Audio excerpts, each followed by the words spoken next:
The presentation today is Unity and Diversity. Let's dive into DEI. So, Randy gave me a wonderful introduction, but for those that did not get to hear it because I had not quite started the recording, my name is Dani. I use she, her pronouns. My education is from Eastern Michigan University. I have a bachelor's in business administration, and I'm a current master's student studying women's and gender studies.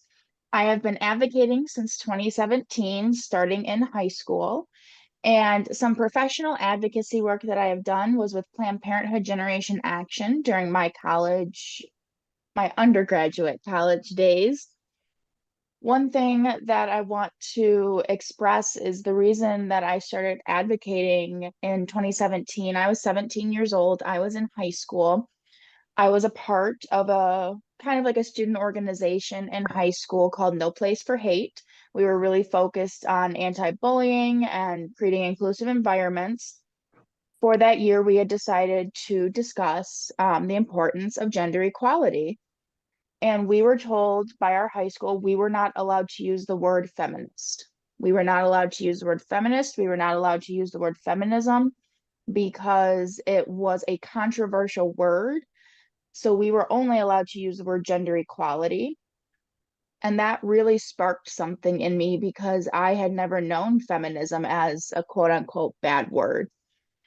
Feminism to me always meant we were fighting for equality, we were fighting for justice, and they decided that because it often, is about women, that that wasn't okay to use that word. So that really sparked my advocacy work. And it's kind of led me to where I am today, studying women's and gender studies in my master's program. So I wanted to share a quote with you all. It is not our differences that divide us. It is our inability to recognize, accept, and celebrate those differences. This quote is by Audre Lorde, an author, intersectional feminist, philosopher, and civil rights activist.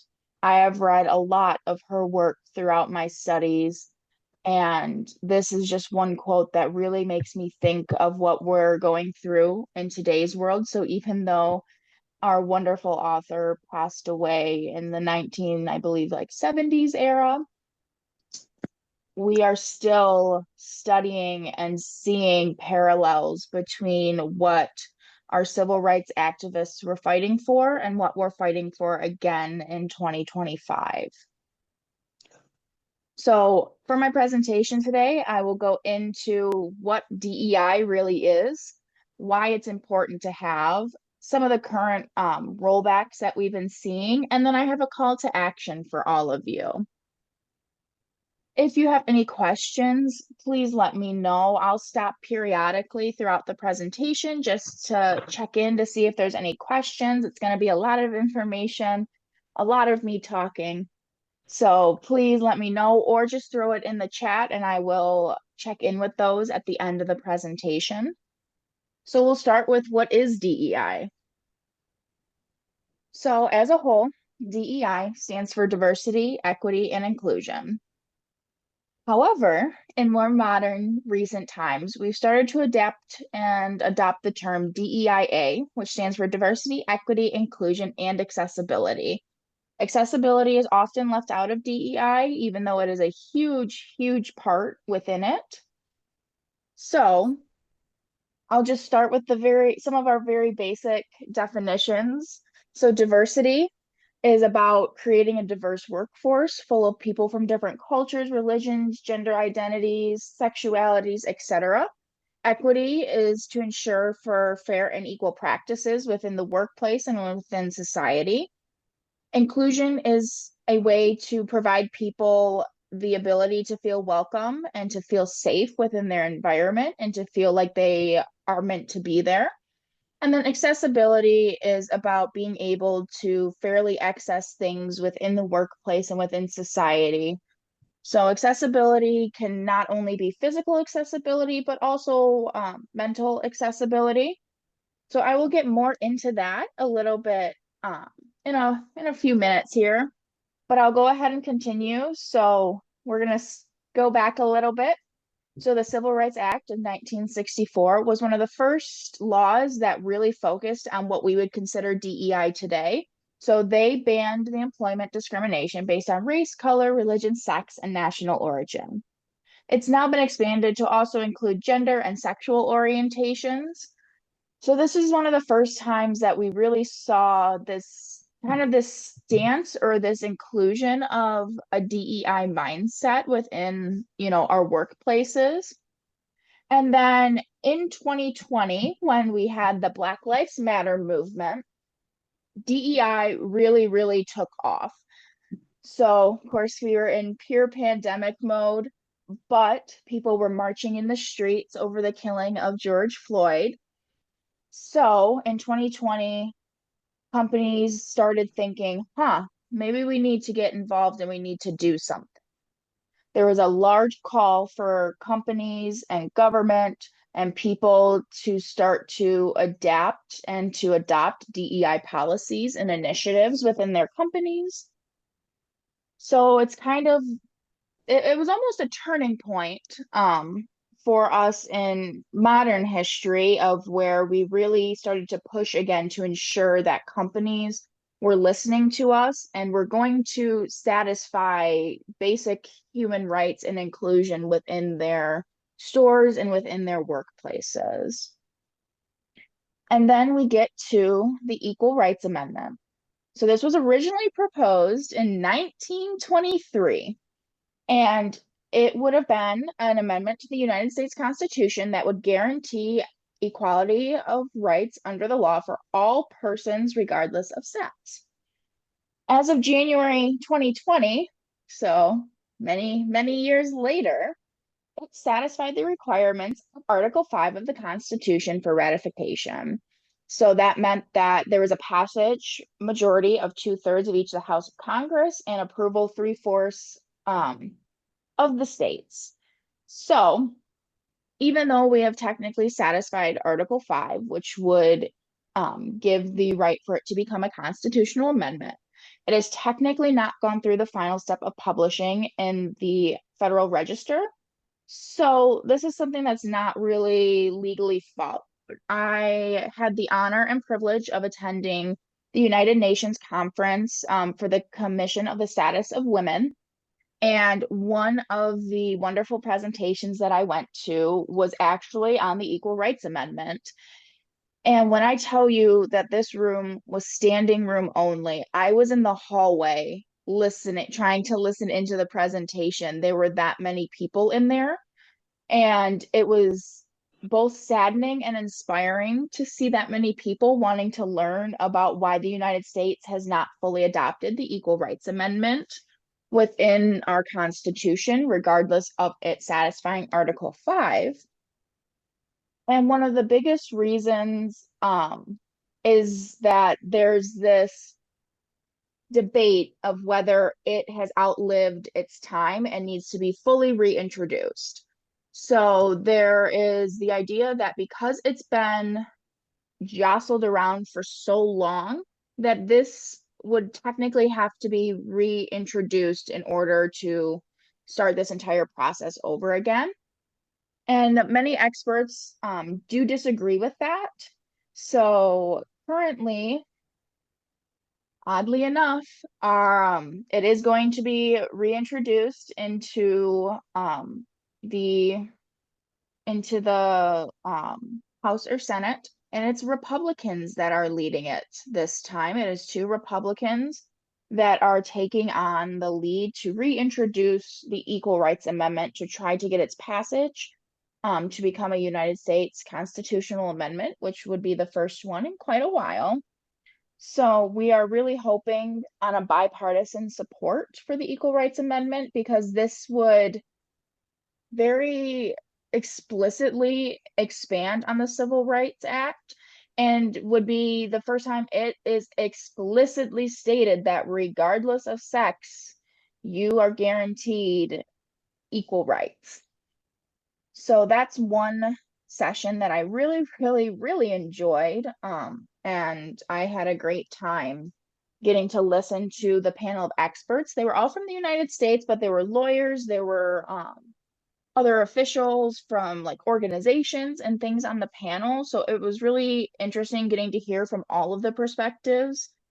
And unfortunately, as of right now, it's not really being followed. They're hoping to get more lawyers to start to enforce the Equal Rights Amendment to try to, get the spark going. But overall, even if it is passed, it is still up to the states to kind of put those specifics into place and to kind of expand upon it within their own constitutions and their own policies. So, some examples of DEI.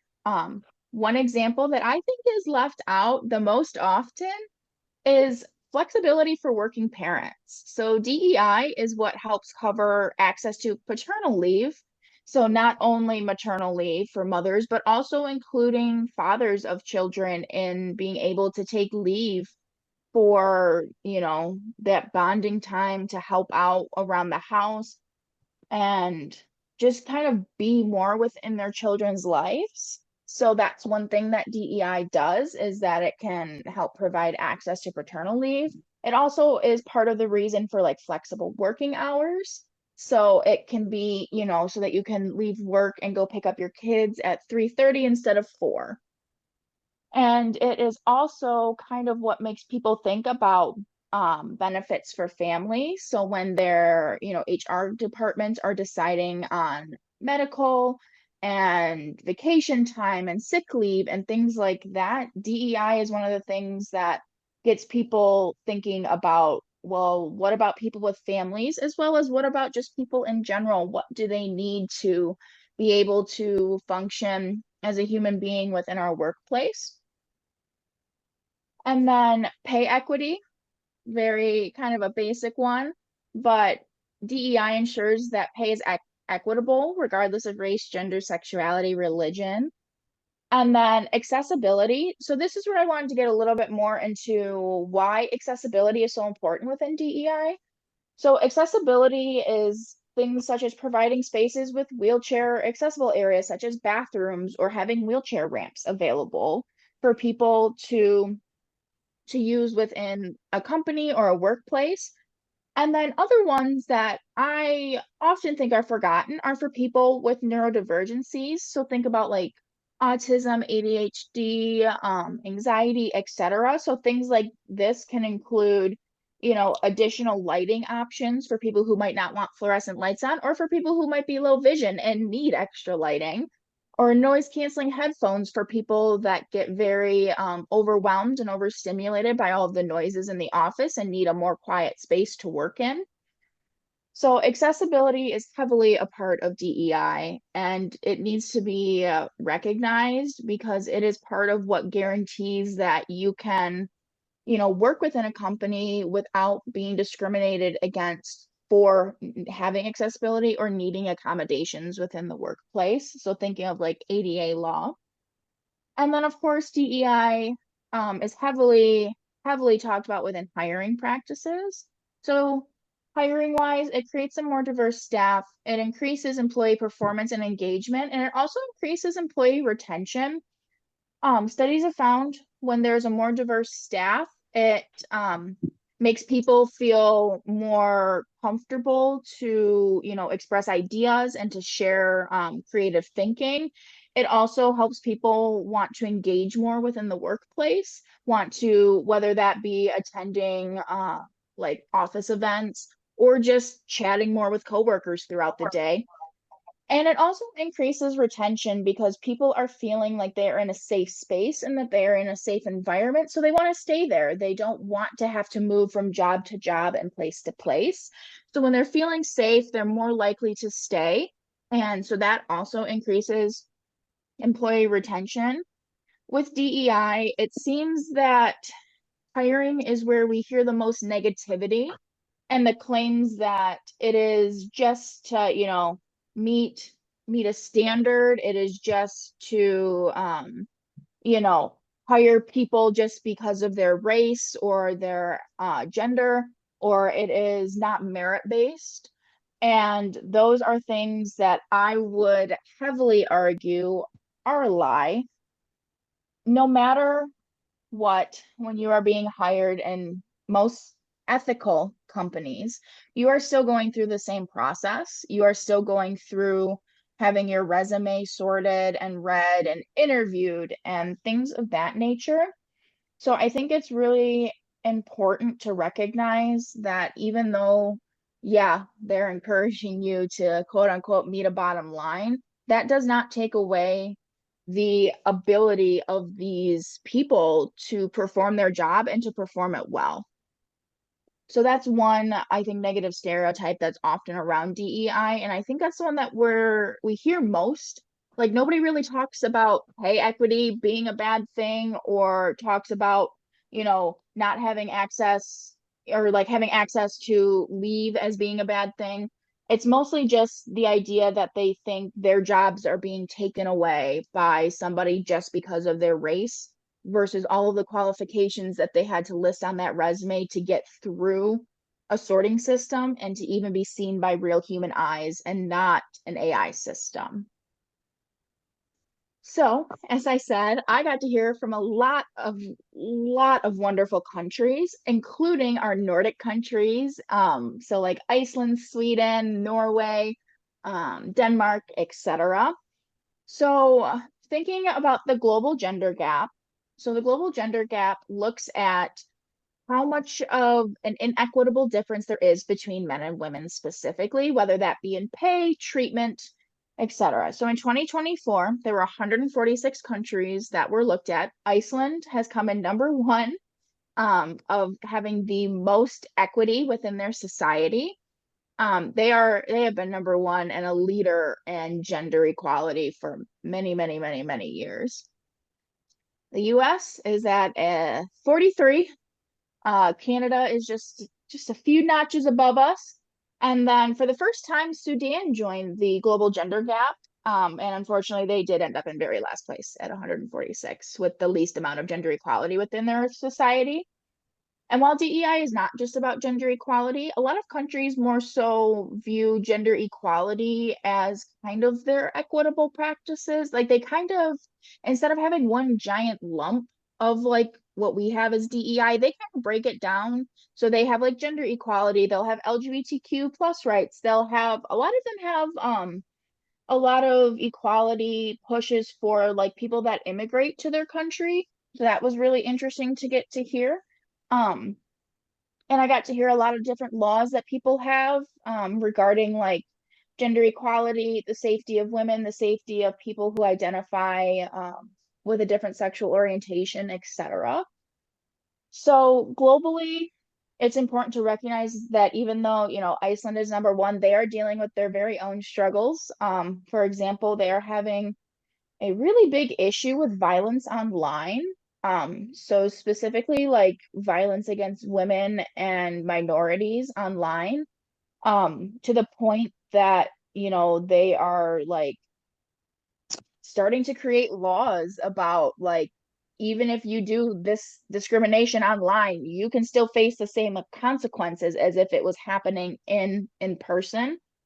Um, so those are kind of things to think about that globally. DEI is kind of a different concept, but it still is the same underlying reason of making sure that we are treating human beings as human beings and making sure that they are feeling welcome within our spaces, whether that be at work and in an office building, in a store, etc.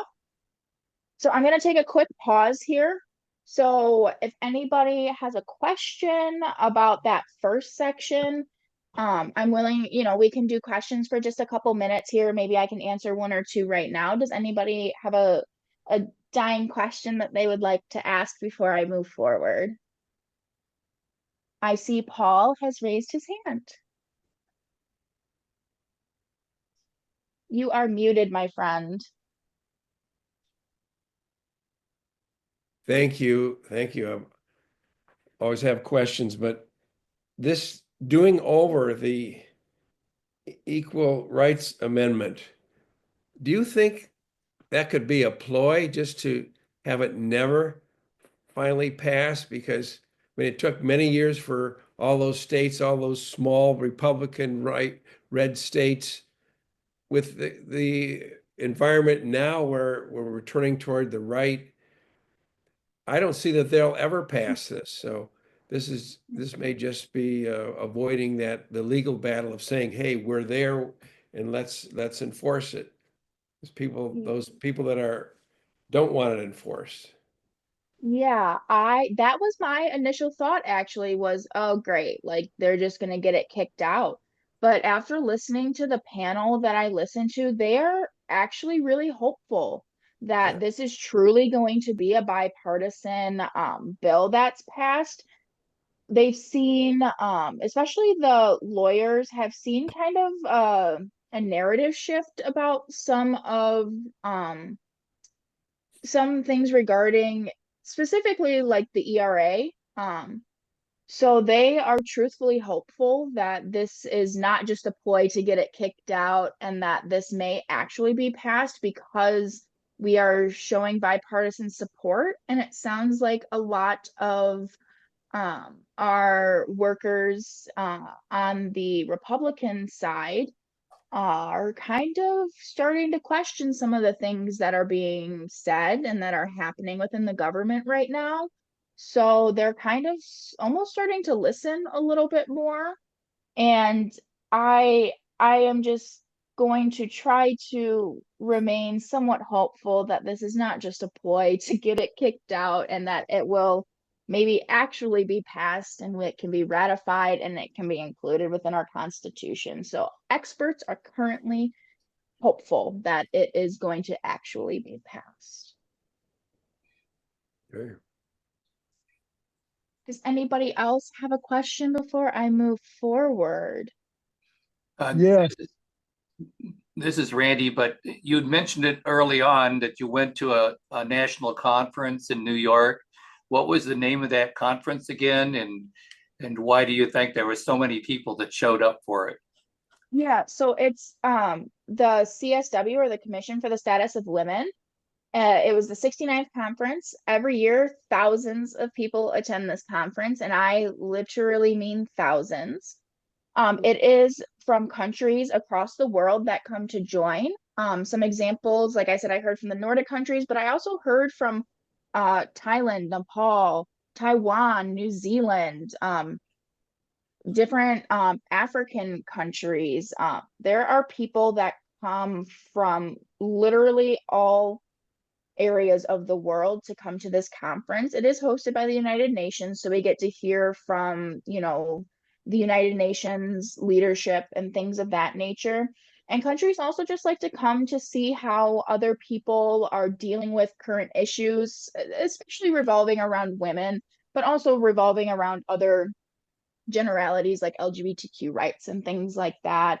So I think the biggest reason that people come is just to share their experiences and hear from others and to make connections. I got to connect with some wonderful women from China that were super, super sweet. And we took a picture together and it was just such a unique experience. So I think that is the biggest reason that people come is for the experience and to get to hear from other countries and kind of come together in unity. Thank you. Okay. So I'm going to move forward. So if anyone else has a question, we will get back to that. I just want to make sure I can get through my whole presentation because I got a lot of information to share and I want to make sure that I'm staying on time here. So going into why DEI is important.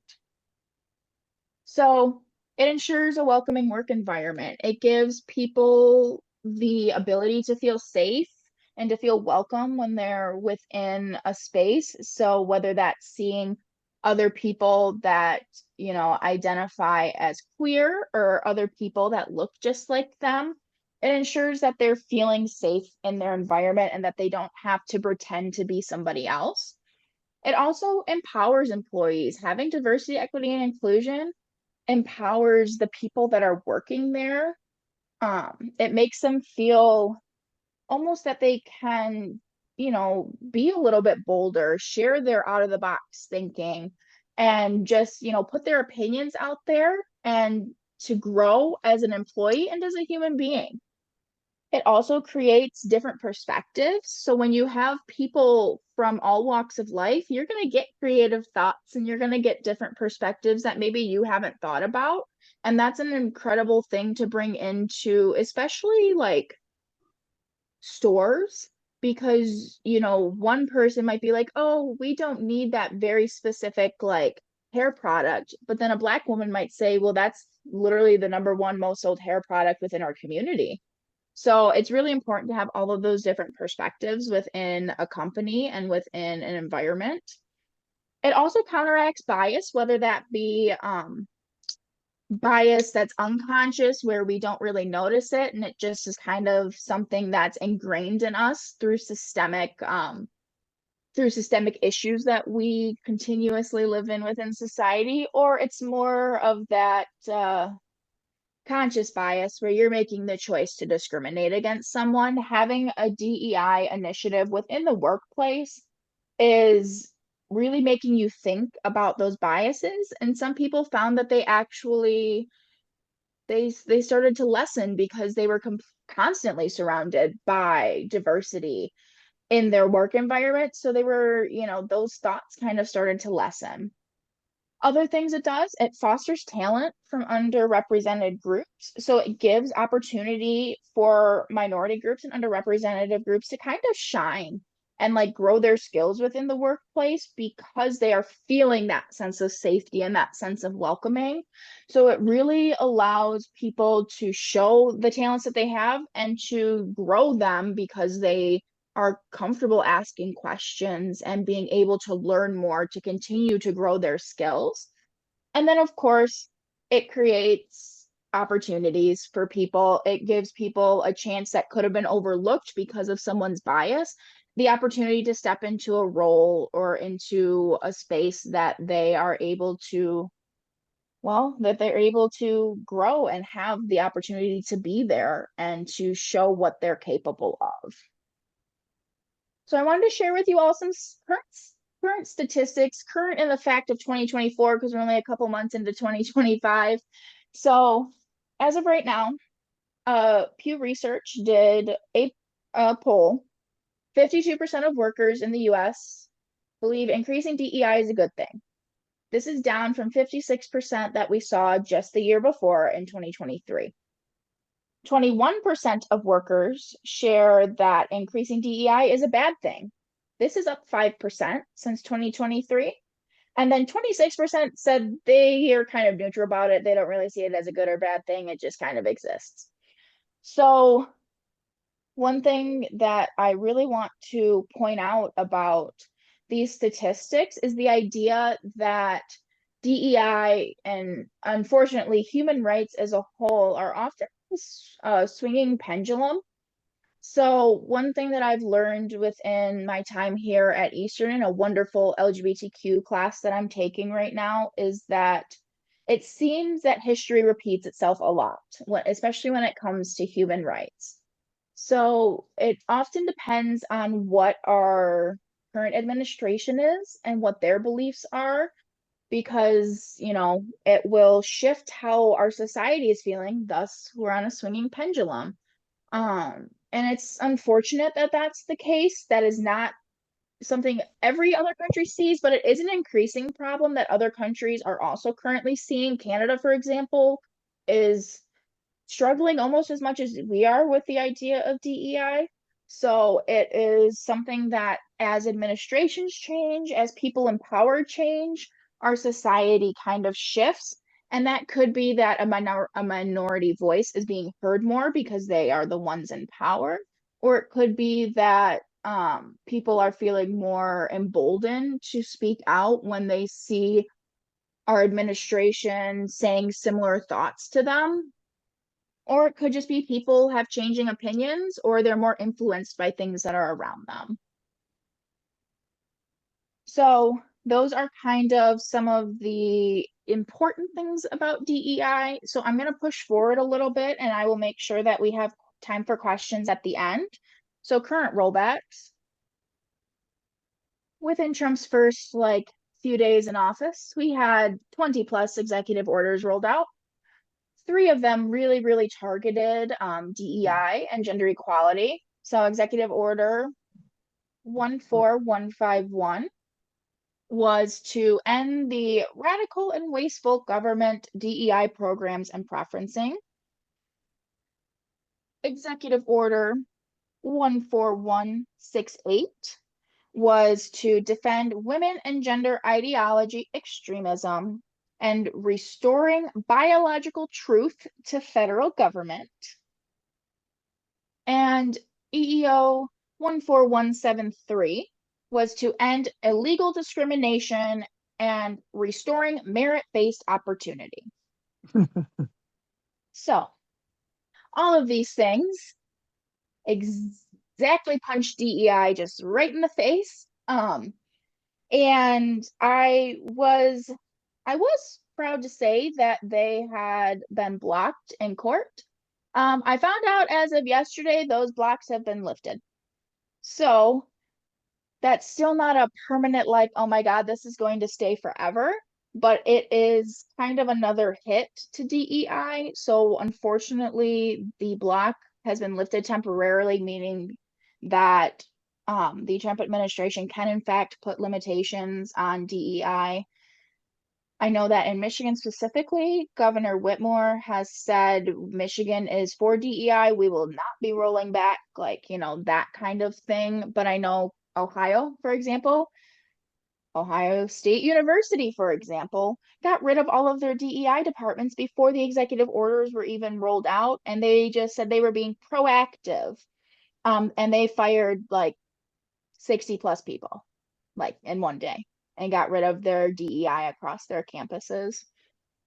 And that was just a huge blow for students because they were like, what do you mean our DEI is gone? All of our DEI offices, all of our DEI specialists were just gone. And while some of them got to maintain jobs within different departments, if they had tenure anywhere, they were kind of able to rejoin those departments. Some people just full out lost their jobs. So moving on from executive orders, a little bit outside the government. So companies have decided to roll back their DEI policies. And then, of course, just people's opinions have started to change. People with the minority opinion of DEI being a bad thing are becoming bolder and sharing and making sure that their voices outshine anyone else's. So I will share with you the list of companies when I send out this presentation. But some companies that have heavily rolled back their DEI is Target, Coke, like Coca-Cola. Tractor Supply did it way before this entire administration took place, but that was one that did it as well. Amazon, of course. So those are some companies that have heavily rolled back or completely eliminated their DEI policies, and places that I'm pretty disappointed in, especially Target, I think is one that really hit my generation because Target was always known for being very diverse, very inclusive, having products that other places don't offer. As dumb as it is, I was able to buy my cat a Pride flag mouse during Pride Month, which was nowhere else. And it was just getting to see integration of, everyday, human things into, culture. And they have pretty much gutted their entire program for the most part. It's pretty much gone, which is why there's been the most backlash about that. Another one is Walmart or Sam's Club. We always knew that they would roll it back quickly. Some good companies though, Meijer, for my Michiganders, is sticking strong with their DEI, as well as Costco. They are also sticking strong with their DEI policies. So I'm going to go ahead and do our call to action so then we can get a little bit of a Q&A in and then we can wrap up. So my call to action for all of you is 3 things. 1, boycotting. So if you are able, boycott companies that have rolled back their DEI initiatives and policies. And one thing that I want to say about boycotts is that it can be a privilege to be able to do this. this is not accessible for everyone. Some people come from rural areas that only have Walmart, or some people come from areas where like the most affordable grocery store may be Walmart. So it's okay if you are not able to fully boycott stores. It is okay if you are not able to fully boycott companies. The important thing is that you just try and do what you can, even if that means you're still shopping at Walmart, but instead of buying the Walmart brand, maybe you're buying, a different brand. Or instead of going to Target and doing all of your shopping, you're going to Target and specifically buying things from women-owned companies or Black-owned companies, because especially with Target, when those companies have their products within Target and they aren't selling, they might have to pay back fees to Target, which is something we don't want to do. So there's also something called selective boycotting, which is kind of what I just explained to you, is just going in and doing what you can. The other thing is talking to your representatives, write or call your representatives and express to them the importance of DEI, especially within government, because of the executive orders very heavily targeting government right now. We want to show that we need that in our society from the highest level. And then the other thing is write to companies. Express your dissatisfaction to companies that you once enjoyed shopping from if they've rolled back their DEI policies or eliminated them altogether. I will say on February 28th, we did like a nationwide boycott. Target got hit hard and they felt it. Their stock did drop. Amazon stock dropped. Walmart stock dropped. Like, we were seeing the effects of it in our stock market, which, while the stock market in itself can be problematic, that's what companies pay attention to. So we hit them financially somewhere that hurt. So while it might seem like your voice doesn't matter, if people keep flooding them, they are going to start to listen. I know Target's social media is flooded with comments, and to the point that like some companies have started turning their comment sections off because they were so tired of all of this, them being attacked.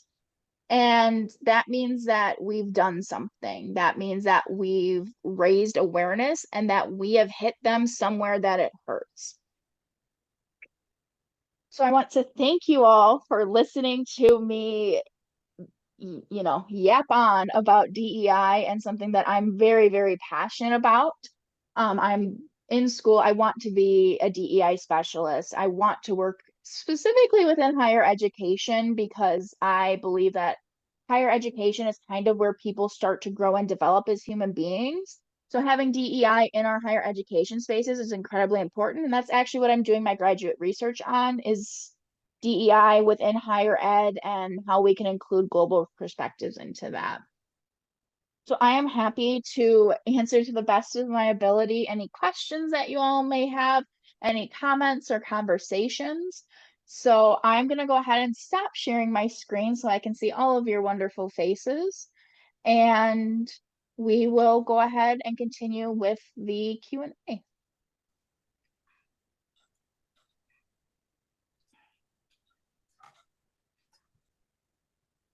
So this is the time for all of you smart people to share your questions and your thoughts. So I'm going to let Dani be the one that says, "Hey, I see you. Go ahead and ask your questions. Make your comments." All right, Dave, I see your reaction and your hand up, so go ahead and Okay, kick us I, off. I enjoyed that presentation very much, but the slide you had on importance, Mhm. all six of those reasons you gave are reasons for business to like them. I mean, I was Exactly. an advocate for workers all my life, and there isn't one of those that a big business wants to support. Uh, they want to have nepotism. They want to have the person they want to get. They want to have people that look like them in the office. Uh, I see the struggle for you to be a big one. I read just recently. It was I only get the Sunday New York Times. I can't afford the daily, but there was an article in there about how we'd better recognize that we progressive, we DEI supporters are going to have to change a little bit. We're going to have to admit that some immigrants aren't welcome. I mean, this article, it wasn't about us as much as it was about them.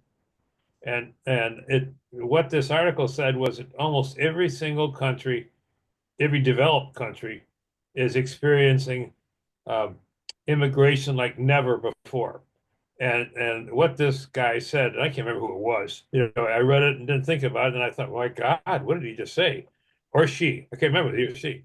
And the reality was that I'm afraid that's true. And you talked about the pendulum swinging both ways. Um, that whether it be going back after the Second World War with the immigration thing, we all endorsed it then. But what can we do about? I think it's very important. Those things you meant, they're extremely important for workers, for people with disabilities, but they aren't very important to corporations or businesses. So that explains to me 100% of the opposition for it and why it's not going to go. I'll shut up. I'll shut up. Yeah, Dave, I definitely see where you're coming from. It is like these things are important to us, but they're not important to businesses. And I recognize that challenge, and that's a total barrier to why we see the divide that we are currently seeing. And it also kind of shows the importance of continuing to be adaptable and to push forward. So I think that, yeah, companies aren't really paying attention to this, but if we continue to hit them where it hurts, maybe they're going to have to start to listen because if they're not making money, that's it for them. They aren't making profit and that's the end of the world. So I think that we need to continue to push our voices out there and to make sure that we are being heard because it's a never-ending battle. It's never going to end. There's still going to be nepotism. There's still going to be a favor for white people in society. Unfortunately, that's the reality that we live in, including, like you said, in other countries that are facing immigration like they've never faced before, including here in the United States. And I think it is just so important to stand our ground, but also remember that sometimes we have to take small wins, even if they're not as big as we want them. I was speaking with somebody at the conference and I explained to them what my research was, and they were very negative that I had a positive view of DEI. And not in the way that they don't believe in DEI, but in the way that they think DEI is pointless and that it's just a way to make excuses. And I was very respectful to them. I just said, I understand where you're coming from. Thank you for your opinion. But afterwards, I really started thinking, like, is DEI the problem solving end all be all saving grace? No, it is not. It is not perfect. We should not even have to have it. We should just be as humans caring for each other. However, it's a small step towards what we're looking for, and we have to take those small wins when we can. And I think thinking about the importance of DEI and just taking those small steps when we can and adapting when we need to is going to be the most important thing to try to push for companies to hear us. Thank you. Paul, I've seen that your hand has been up for a while, and then Jim, I will come right back to you. You're muted, Paul. All right. I was going to suggest you go to Jim first, but I'll try to make this quick. Your comment about Ohio State University, I think, is very telling. That even though they weren't directly attacked, they did what some people call anticipatory capitulation, which is when a despot is coming into power, they use such fear tactics that they don't have to send out the brown shirts directly to everybody to say, you must do this with a gun in their face.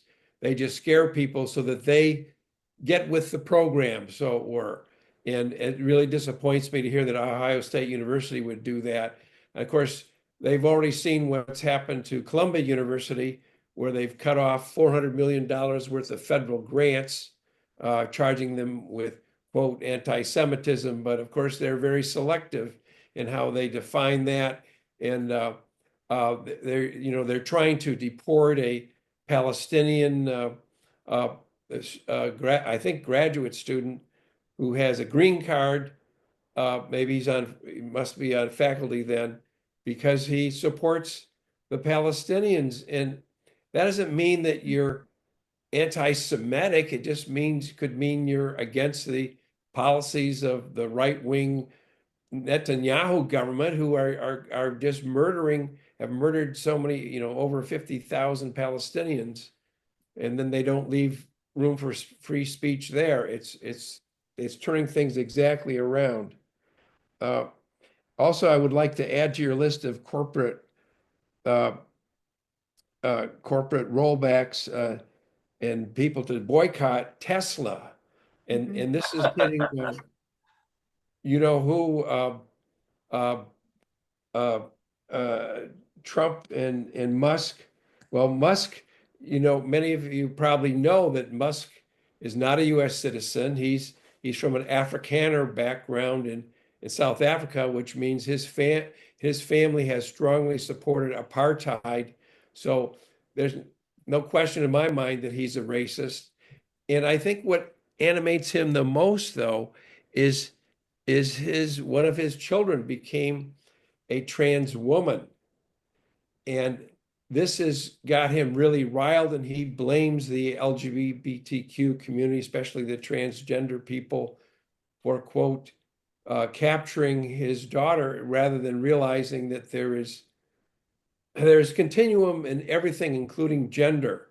And that's one of the basic things we have to fight against, that the conservatives feel threatened by the idea that gee, there's something more to gender than just male and female.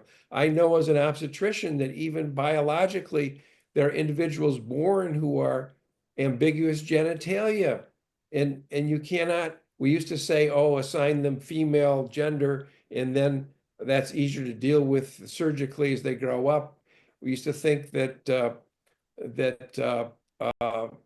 influence of I can't think of the word of environment is more than better than genetics. If you're XY versus XX, and of course there are a lot of different combinations of X's and Y's and O's, is missing. So this is all a poppycock, that there are just biologically fact that there's two genders. That's misinformation. There's Yeah. a lot of misinformation out there. So Thank you, I'll shut Paul. up. Thank you, Thank Paul. And I'm seeing Jim had his hand up before too. So I know there was the 1 day boycott where we all, whoever boycotted, and pat each other's on the back, and we really shut down all these stores, all these retail stores, and they're all saying, "Oh, we had to wait 1 more day before they came and bought something at Target." Oh, what an impact! That was, to me, that was a complete joke, and they're just laughing. Now, if you want to do something, and I know I'm patting myself on the back, but I haven't bought anything off Amazon for over 5 years. I'd had paid twice as much for my books to get them through a book co-op in Detroit, but it was fine. If you're not going to actually do something, these little things that, we're so to making such a sacrifice by delaying our purchases by a day, that's a joke. We're just to fool ourselves like that is ridiculous. Second thing, I heard on PBS NewsHour yesterday that Musk has become a citizen. So he actually is he's gone through the procedure to become a citizen. So he is a citizen, and he's a jerk. He's a terrible, evil person. But he's an immigrant, and he's against immigrants. But he is a citizen. Yeah. But he is a citizen. So, Yes. I mean, it'd be nice if he wasn't, and we could use that against him, but we can't. And the other thing is, we got to be really careful because, like I play euchre with a bunch of people that are very right wing, and so I get to hear all their comments. I just keep my mouth shut because I want to maintain a few friendships.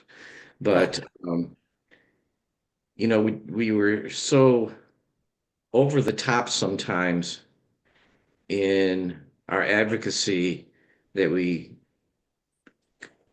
alienated a lot of people in the center. Like one thing, for instance, is the having um, male, male to female athletes participate, especially at the college level against female athletes, which is, even Gavin Newsom said that it was terribly unfair. And it is. And why are we fighting for that, which is such a small thing? Why didn't we say, that really doesn't matter to us? Those stupid things, but we do care about dictatorships and we do care about someone ending democracy, the stuff that's really important. And by not emphasizing the right things, it lost us the election.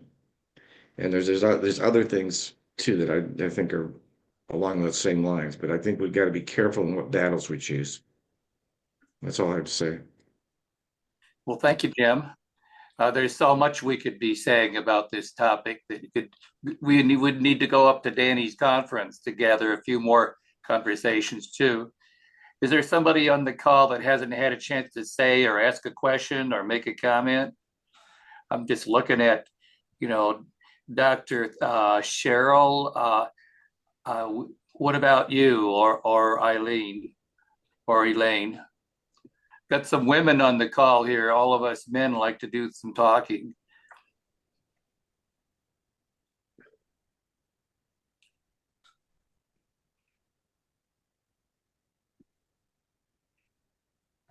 Maybe that wasn't the right question to ask, but it was an invitation. It was an invitation. Pearl, I had trouble unmuting up on my phone. Okay. But I do have a question. For government entities or those that receive federal funds, and they have programs. Are there any recommendations to them relative to whether it's language changing in order to maintain federal funding, which helps maintain jobs, but still uplifting and bringing values? Yeah.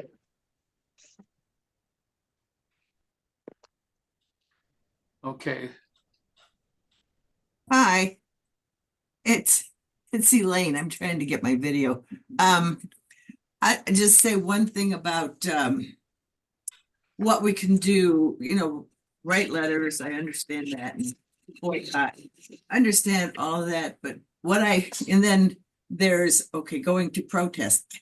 I'm 80 years old. I can't do that anymore. I can't stand and I can't walk for a very long time. So I don't know what to do otherwise, and I'd like to find out what I can do. I mean, one of the things I thought I'd like to do is go down to Southwest Detroit when there are, the raids going on and meet with one of the organizations and say, what can I do? Do you have families, that type of thing? Can I give you money to foster a family or whatever? So, I've had those ideas, but I don't know really what else I can do.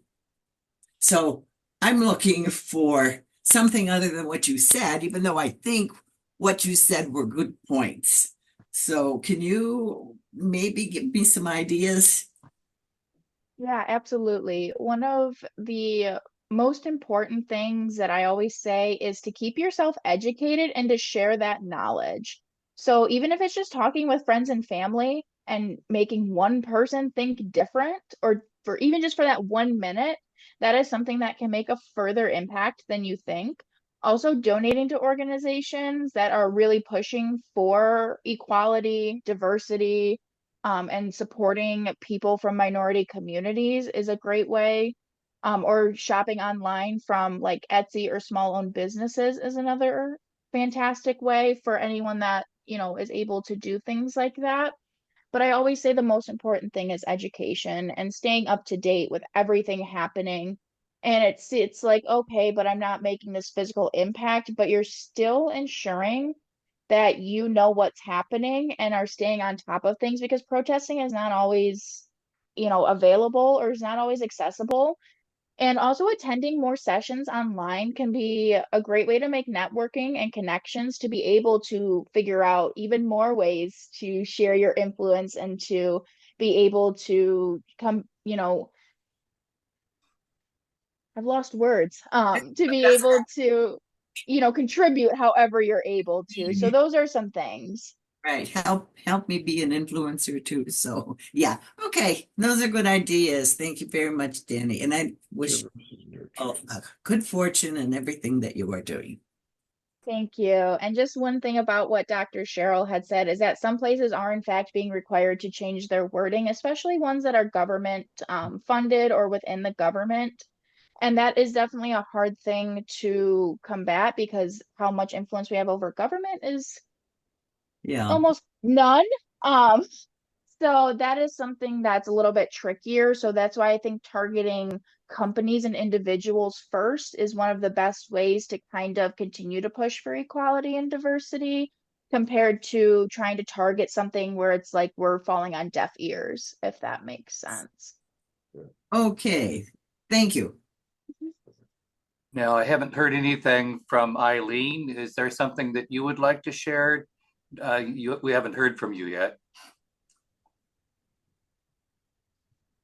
And if you'd rather just remain silent, that's your choice too. I pardon me for putting you in the spot.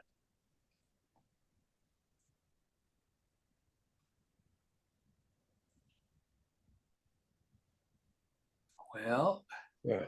Could I say one more thing? And Danny, you did a great job. Thank you so much. Of course, there are some elections that are filling some of the positions that Trump put people into his cabinet. You can support those people running against them. Um, and, in 2 years, we have another congressional election, and it's really, really close. Trump would have everybody think that he won a mandate, and it's all part of his shock and awe. He just barely scraped by to a majority in the House and Senate. And we need to, whatever we did in 2024, I know many of you worked very, very hard, but we have to do more. We have to get more people involved. My hope is that if things, are going so badly now, that some people will wake up, especially those in the middle or those who haven't really paid that much attention. People can't afford to sit out an election just because their particular issue isn't at the forefront. What's at the forefront is our survival of our democracy. And I know we've said that before, but we're all seeing what's happening. What's going on right now is right out of the playbook from the 1920s and 30s, when Mussolini and Hitler came to power. They weren't necessarily the most powerful people, but they bullied everybody. And you have to stand up to bullies or they will take over for sure. I think, also what Paul is saying to me is that Gray Panthers are people that have a conscience about a lot of different important social issues. So if there are people on this call who haven't yet joined Gray Panthers or become a member, or for that matter, even if you're interested in being on our board of directors, let us know, because we will be having openings for we're looking for people who have a strong conscience and care about taking action. At this point, I'm going to say thank you so much to Danny. And it's not just me saying thank you, but would everybody on this call either raise your hand or maybe give a little one of these, you could Thumbs do up. thumbs up kind of thing, or saying, oh, yes. But thank you so much, Danny. Your work on this presentation was really quite, I was going to say a word amazing, but I don't think that's an overstatement. So thanks again.